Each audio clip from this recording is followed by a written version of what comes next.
Well, there is a dangerous increase in acceptance of the idea of political violence. We have seen this, I think, throughout the Trump presidency and the post-presidency. I don't think you could find a member of the January 6th committee that has had multiple threats. There have been multiple people prosecuted for threatening to kill me. It has become all too common. And more than members of Congress and more than those that have been involved in these issues, school board members are being threatened. City council members are being threatened. I remember speaking to a school board member some months ago who said she wasn't running again because she had a young family and she didn't want to put up with these death threats. Why would she want to do that? I mean, what you just heard from Representative Adam Schiff there is absolutely correct. In fact, just to give you an example of how localized some of this political violence has become, just a few months ago, San Francisco Mayor London Breed was giving a speech outdoors and someone literally threw a brick at her. But there are other examples, more recent examples. For instance, in the last day or so, the Secret Service arrested a woman in Chicago. That happened on Monday after prosecutors alleged that she sent multiple menacing emails to a Florida school. She threatened to kill former President Donald Trump and even his teenage son Barron, and that's according to the law enforcement official who spoke to CBS News. Tracy Fiorenza is the name of the individual. She said, quote, "I will shoot Donald Trump Sr. and Barron Trump straight in the face at any opportunity that I get," she said, or she allegedly emailed the headmaster of a Palm Beach school on May 21st, 2023. And that's according to the criminal complaint filed earlier this month in Florida. And then guess what? Days later, court documents allege that she again emailed the unnamed school official, quote, "I am going to slam a bullet in Barron Trump's head with his father in self-defense." There are other cases as well. Two different men with anti-LGBTQ beliefs have also been charged for issuing death threats against two different US Congress members, one of them being Representative George Santos, a Republican, and also an unnamed Texas House member. In the Santos case, a gay rights activist named Frank Stanzioni called Santos's main telephone line at 12:24 a.m. on January 23rd, 2023, and left a voice message referring to Santos as and you can make out the details, a fat effing piece of crap, and then used an anti-gay slur. And in the second case, the FBI arrested a man named Michael David Fox, a New Mexico man who threatened to kill a US Congresswoman, I should say, from Texas, who he believed was secretly a satanic transgender pedophile. And I have if you take a step back, obviously I'm giving you guys anecdotes, but when you take a step back, you'll see a pretty significant increase in political violence, broadly speaking. Studies show that political violence is increasing in America. In fact, just last year, federal officials charged more people over public threats against elected officials, law enforcement, judicial officials, educators, and even healthcare workers than in the previous 10 years. And that's according to the National Counterterrorism Innovation, Technology, and Education Center at the University of Nebraska, Omaha. Yeah, I'm super worried about this. You guys hear me talking about it all the time. Violence is brewing, and then we've got the numbers to show it. We've got data about the number of specific death threats. We've got the polling on both Republicans and Democrats saying that it might be time for violence, and I'm really worried about stochastic terrorism. So when people say this guy's terrible, he's a monster, won't someone rid me of this meddlesome priest? Like, isn't anyone going to do anything about it? In essence, it doesn't.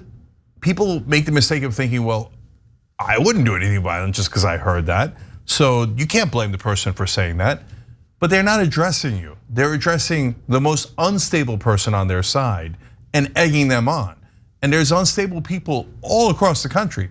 And yes, unfortunately, on both sides. Now, is it true that it's more right-wingers? Yes, the FBI data proves that conclusively, but it's not exclusively right-wingers.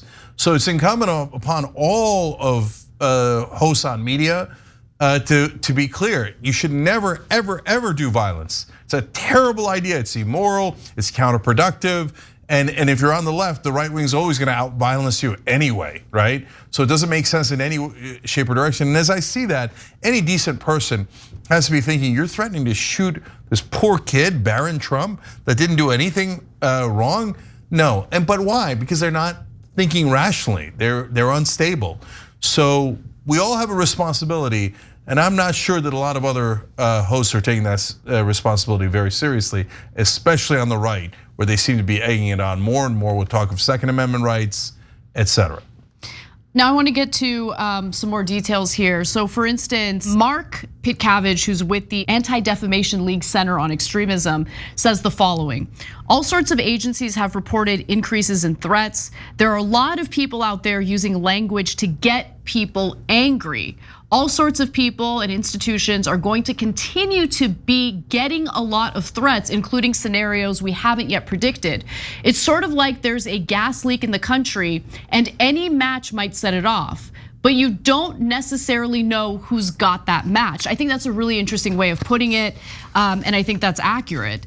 And also a new analysis provided exclusively to USA Today indicates that 44 prosecutions having to do with political violence have taken place this year, and the number of prosecutions are increasing not just because more people are making these threats, but because the federal government has actually started to prioritize these cases, whereas in the past, such cases kind of fell to local prosecutors rather than federal prosecutors bringing these cases themselves.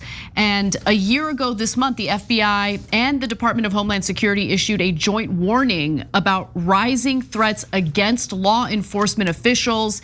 And that happened days after the Mar-a-Lago raid having to do with Trump's handling of classified documents.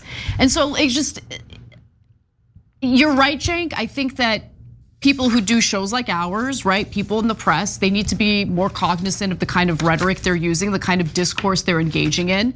Turn the temperature down a little bit, cooler heads will prevail, because you don't want to incite people into, violent actions. Yeah, look, I just want to emphasize this number because it's shocking in two different ways. Let's go to graphic 7 again. Carol Rivas noted that recent polling from the Southern Poverty Law Center shows that 41% of Republicans and 34% of Democrats believe some violence might be necessary to protect the country from radical extremists. It's shocking because 41% number is gigantic. I mean, if you had asked me to guess, and you bring me back 10 years ago, and I would have said the number is 4%.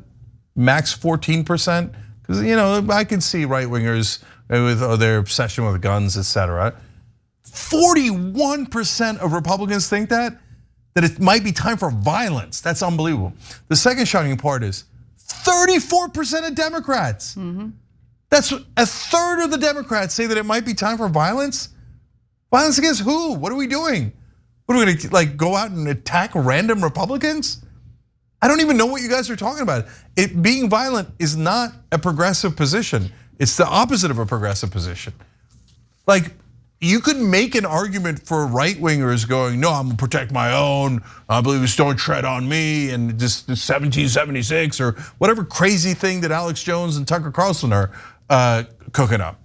But you can't make any argument for, the correct left-wing position is just like Martin Luther King and Nelson Mandela and Mahatma Gandhi. We call for violence.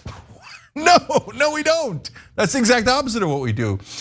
And there's not a lot of propaganda in that direction from the left. So that's why I'm even more surprised at the 34%, because the right-wing hosts are talking about it. I don't see, even people we disagree with, even the mainstream media, I don't see them talking about violence too much.